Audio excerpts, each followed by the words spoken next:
What's up guys, I'm Josh Mosiman and welcome to This Week in MXA, episode number 94, presented to you by O'Neill Racing. Today I'm wearing the 2023 O'Neill hardware gear. This stuff is super comfortable. And we are at Glen Helen. This is like our primary office for the MXA wrecking crew. Yes, we have our high torque offices where we have computers, old photos stacked away, magazines stacked away, all of our kind of stuff hanging out, our studio. But this is really our office. I'm here, I feel like, more often than I am at home on the computer, but long story short, we're at Glen Helen and today we're testing Suzuki 250 and 450. Suzuki's coming out here, so big thanks to them. But in this video, I want to touch on the World Supercross race that happened this weekend in Cardiff, Wales, over in the United Kingdom. In the UK, it was a success from the outside looking in. I wasn't there in person, but we did get to watch the races on TV, and I truthfully enjoyed the new race format they had and the track conditions that they had as well. Also in this video, we're gonna talk about the Red Bull Straight Rhythm coming up this weekend. Now that's in our backyard in Huntington Beach over here in California, and we're gonna be there covering it this weekend. So let's get into this video talking about World Supercross, Straight Rhythm, and what's going on with MXA. All right guys, so it is a controversial time in the motocross and supercross world.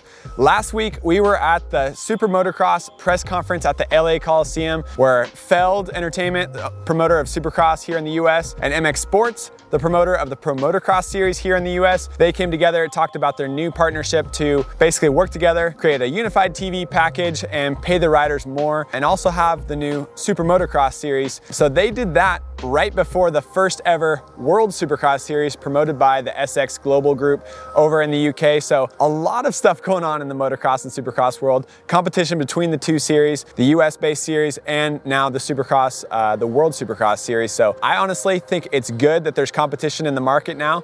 We know that because the FIM and the World Supercross series have started their new venture off, that is motivated the AMA Supercross Series, the AMA Outdoor Nationals to pay their riders a little bit more and work together to try to keep the riders from doing Supercross only contracts and keep them racing all year round, Supercross, Motocross, and then the final 3 Super Motocross races at the end of the year. So funny token on that series, I have a good buddy who grew up riding and racing but has stepped away from it and is kind of a little bit disconnected from the sport. He watches our videos here and there, but not too often. He asked me, he thought that Supermoto was coming back. You know, where dirt bikes race on go-kart tracks, motocross bikes with street bike tires. He thought Supermoto was making a comeback, and that is totally not the case. So that's where the mix-up with the name Super Motocross might not be such a great idea, but hopefully we figure out a better term for that. Long story short, the first round of World Supercross kicked off this weekend, and personally a huge fan of the 3 race main events during the night show. They raced 2 8-lap races for the 450 class, and then they did a 12-lap race as a super final. And as we know, Eli Tomac took the win in all 3 races in the 450 class. But I think the idea of racing back-to-back shorter sprint style races is an awesome thing for our sport. It was super engaging to watch, super exciting, and it just resets it and makes it a lot more close racing and gives riders like Vince Freeze, Cedric Sobreus, Justin Brayton, and riders like that better chance at staying with Ken Roczen and Eli Tomac, keeping the battles closer and keeping it more exciting for the fans. The 3-race format was especially exciting in the 250 class where Shane McElrath got the win with a 4.35 moto scores. That is just crazy. There's no way that Shane McElrath knew that he got the win when he crossed the finish line, but he did, and it's cool to see Chris Bloss up on the podium in 2nd place, and Mitchell Oldenburg, it was kind of the one that got away from him. He went 1:19.1 to get 3rd place. So the idea of having 3 races back-to-back like they do at the World Supercross races gives the riders a much wider variety of just options to get points and options to be either consistent or very inconsistent. So nowhere else would you see a rider like Mitchell Oldenburg be able to get on the podium with a 19 moto score, but at World Supercross, that's what happened. So another thing I really liked about it was that the track was fairly simple and not rutted. So with that being said, there's in Supercross here in the US, the tracks are getting softer and softer every year, and that means ruts up the faces of the jumps, ruts in the corners, ruts in the whoops. But with the hard packed dirt that they had in Cardiff, not very many ruts on the track, which means a lot better opportunities for passing. It was slippery, it was slick, as we saw Ken Roczen go down, he pushed the front end, but those slick track conditions make it tough and technical to ride on. You can't push too hard, but it also makes it for closer racing, in my opinion. Better opportunities for passing because riders could go outside in much easier without having to worry about the ruts. Another thing I liked about the track was that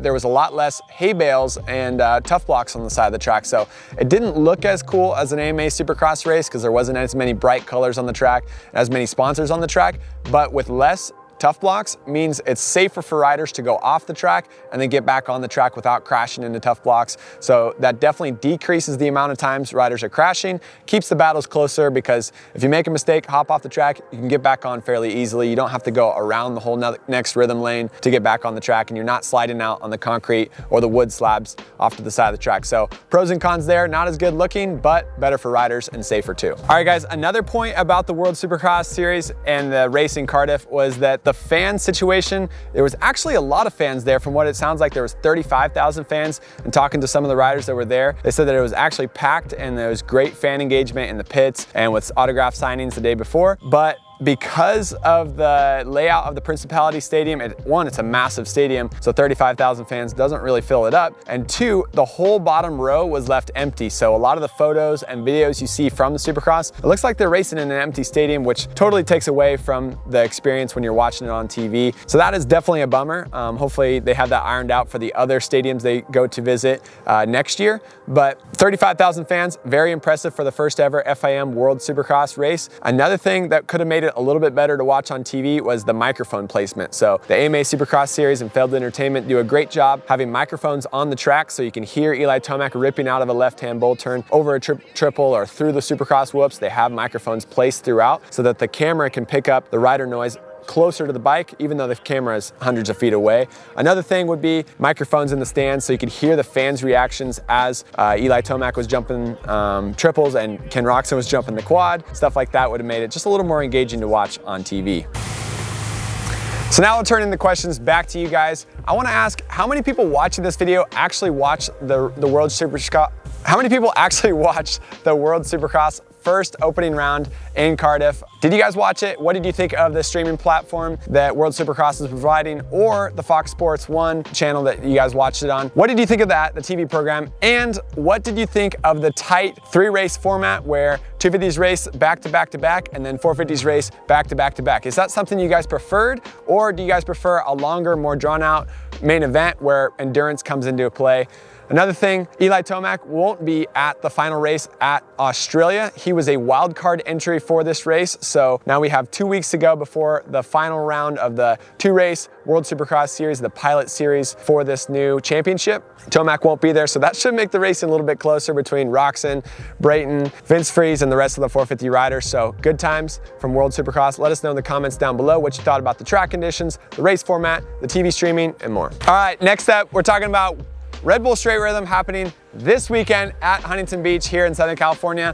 2 riders did the World Supercross last weekend. They're racing Straight Rhythm this weekend, and they're racing in Australia the following weekend for World Supercross Round 2, and that is Ken Roczen and Carson Brown. So Carson Brown, he's a buddy of mine. He's gonna be racing on a Yamaha YZ125 built by Pro Circuit, and Ken Roczen, he's gonna be racing on a Yamaha YZ250 two-stroke, also built by Pro Circuit. So pretty cool stuff, and we're looking forward to seeing, it's very interesting seeing Ken Roczen race a Honda last weekend. He's gonna race a Yamaha two-stroke this weekend. I think he's gonna race a Honda next weekend. So these guys are all kind of getting inspired, almost it seems like they're getting inspired by Ryan Sipes, who rides all kinds of different bikes and races them back to back.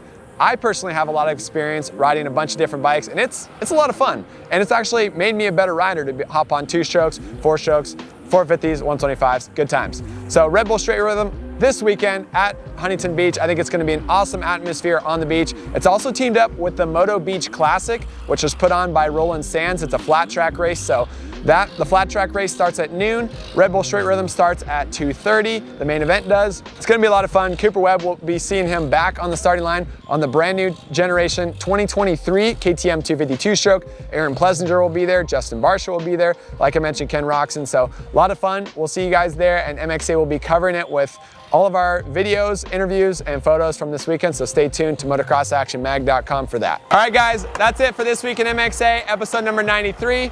Track's looking prep. Darren's got the water going down. We got some 2023 Suzukis we're riding today. We're also riding the new 2023 Yamaha 450 next week, so lots to look forward to. Check out more videos on our YouTube channel and on our website, motocrossactionmag.com. We'll see you in the next video.